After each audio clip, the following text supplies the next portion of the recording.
Bonjour tout le monde, je viens aujourd'hui vous filmer un point lecture graphique. Je vais vous présenter au total 3 BD et un album pour enfants.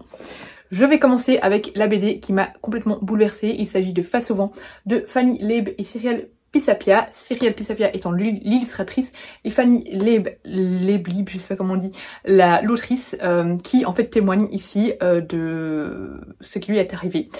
Elle a été, un cancer du sein lui a été diagnostiqué. C'est un cancer agressif, ça a été un vrai électrochoc pour elle. Et ici, en fait, elle témoigne vraiment de comment elle a vécu cette annonce, comment elle a vécu tout. En fait, c'est la période de la chimio, la période des radiothérapies et surtout l'après. Voilà, comment elle a vécu tout ça, comment elle s'en est remise, qu'est-ce que ça a eu comme conséquence finalement sur sa vie. J'ai trouvé ça extrêmement beau. Déjà, ça nous rappelle que tout peut basculer d'une seconde à l'autre. Voilà, c'est une personne qui est chanteuse, qui avait plein de projets en tête à ce moment-là et qui a dû tout mettre en pause en raison de sa maladie. Voilà, on voit à quel point c'est difficile, à quel point les chimios ont des conséquences énormes forcément au quotidien sur elle, à quel point ça peut être décourageant, démoralisant, même si on est une personne qui peut paraître très forte, dégager une image forte. C'est d'ailleurs quelque chose qu'elle a voulu vraiment faire, c'est puisque c'est quelqu'un qui est toujours assez connu sur les réseaux, elle a voulu vraiment témoigner, montrer aux femmes qu'elles étaient pas seules, si d'autres personnes étaient, à d'autres personnes qui sont atteintes de cancer, qu'elles étaient pas seules, que on peut essayer, que on peut être belle par exemple même avec un cancer en se maquillant, en prenant soin de soi et tout ça si on a envie, qui vraiment essaie de dégager un petit peu une force de tout ça, mais elle montre aussi que c'était pas tout le temps aussi facile et que il y a eu des moments où elle était complètement démoralisée, où elle en pouvait plus en fait, et je trouve que c'est une femme vraiment extrêmement inspirante qui veut en même temps ouvrir la parole sur ce cancer, qui veut montrer que plein de personnes sont atteintes, pas que des femmes, hein, des hommes aussi, mais sont atteintes de ce cancer-là, et d'autres cancers évidemment, qui veut vraiment inspirer tout le monde, qui veut partager, témoigner, partager son expérience. C'était extrêmement beau, et j'ai beaucoup aimé aussi les messages de l'après. On voit vraiment à quel point ce cancer a eu des conséquences sur elle, mais sur son elle vraiment profond, sur sa manière d'appréhender le monde, d'appréhender la vie. C'était magnifique. Vraiment, j'ai beaucoup aimé les messages. C'était ressourçant, tout en étant évidemment parfois assez difficile et effrayant en fait. Mais j'ai trouvé que c'était finalement assez lumineux et j'ai beaucoup aimé, et les illustrations sont magnifiques. D'ailleurs, la dernière illustration à la fin, c'est ma préférée. J'adorerais l'avoir en carte. C'est ça. Elle est juste mais trop belle quoi. Elle est sublime. Donc voilà, j'ai vraiment beaucoup aimé et je ne peux que vous conseiller. J'adore les lieux graphiques, je vous en ai déjà parlé, mais je trouve qu'ils sont vraiment incroyables. J'ai ensuite lu L'apprenti épouvanteur de Pierre Ourtel et Benjamin Bachelier. C'est d'après le roman, enfin la saga, mais là c'est le tome 1 du coup, de Joseph Delany, je crois que c'est comme ça qu'on dit. Donc ici c'est vraiment une adaptation graphique du tome 1. Le tome 1 que j'ai lu il y a je crois 2-3 ans. J'avais acheté les 4 premiers tomes je crois de la saga, et probablement j'ai lu que le 1 ou le 2 et le 1 des frères Wolf, donc il faut que je continue cette saga. Mais ici au moins ça m'a permis de replonger dedans et de me souvenir du tome 1 pour pouvoir mieux continuer la saga après. Donc ici clairement je trouve que dans mon souvenir ça représente extrêmement bien le tome 1, c'est très fidèle au scénario d'origine. Donc pour ceux qui connaissent pas cette saga, ici on suit un jeune homme qui est le 7e fils d'un 7e fils et qui du coup va suivre un apprentissage auprès d'un épouvanteur. Le travail des épouvanteurs c'est de combattre un peu les êtres maléfiques, surtout les sorcières et les gobelins. Et du coup il va vivre auprès de cet épouvanteur pour apprendre à en devenir un, sachant que c'est vraiment quelque chose de très dangereux parce qu'ils vont vraiment se retrouver confrontés à des êtres vraiment extrêmement mauvais.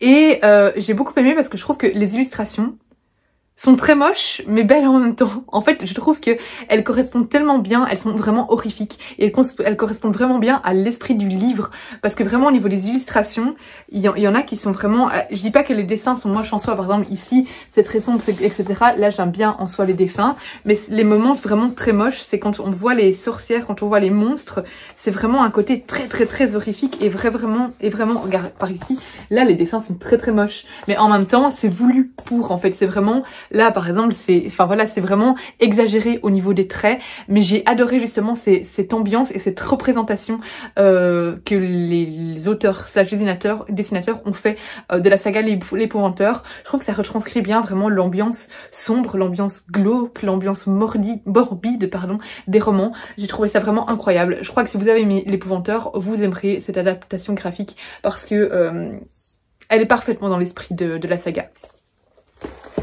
J'ai lu ensuite, et là mon dieu comment je vais vous résumer ça tellement c'est compliqué, Livonia de Francesco Vacca et Alessandro Costa.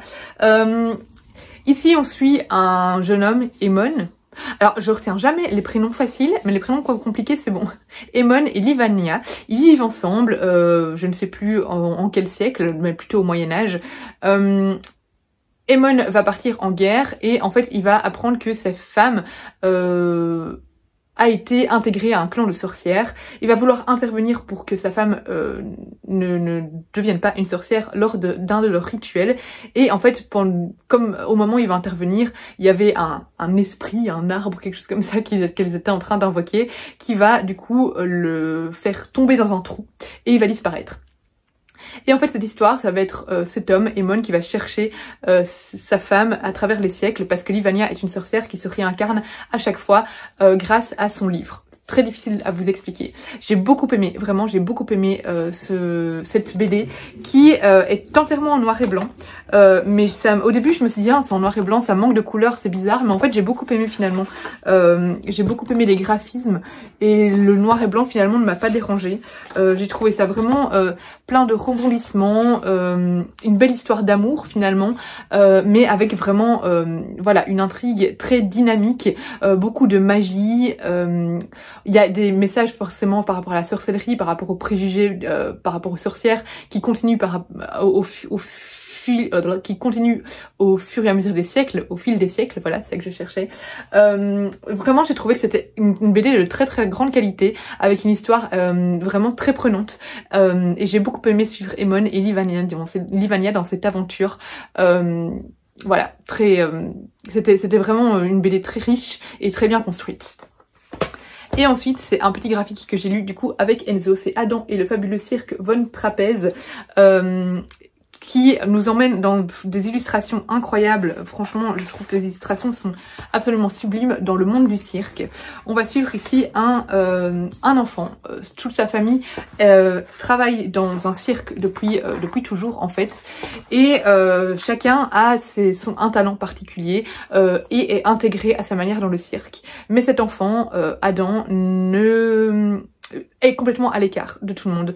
Il ne trouve pas sa voix, il est très effacé et il n'arrive pas à trouver sa place dans le cirque.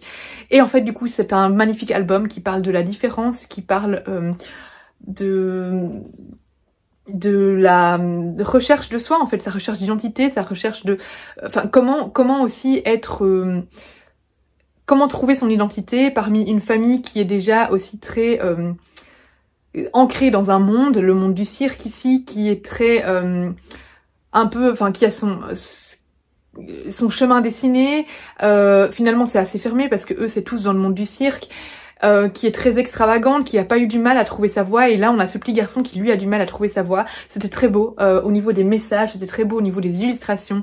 J'ai beaucoup aimé cette histoire et Enzo a beaucoup aimé aussi. Forcément il y a aussi tout un côté cirque, un petit côté merveilleux qui accompagne ce récit, donc voilà, c'est ça impressionnant aussi avec les enfants. Donc voilà, c'est un message de tolérance, un message de différence, et le tout vraiment dans un monde de cirque et tout le côté évidemment ambiance très dynamique en fait, hein, l'ambiance vraiment des cirques, ambiance festive, mais voilà. Et du coup pour les enfants c'est chouette parce qu'ils ont des étoiles plein les yeux en lisant cet album, enfin quand leurs parents leur lisent cet album ou quand eux le lisent plus tard, mais c'était vraiment un très bel album. Je trouve que l'école des loisirs font des magnifiques albums pour enfants, donc je ne peux que vous le conseiller.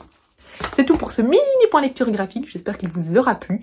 Comme d'habitude, n'hésitez pas à laisser un petit pouce vers le haut, un commentaire et à vous abonner si ce n'est pas encore le cas. Moi je vous fais des gros bisous et je vous dis à bientôt pour une prochaine vidéo.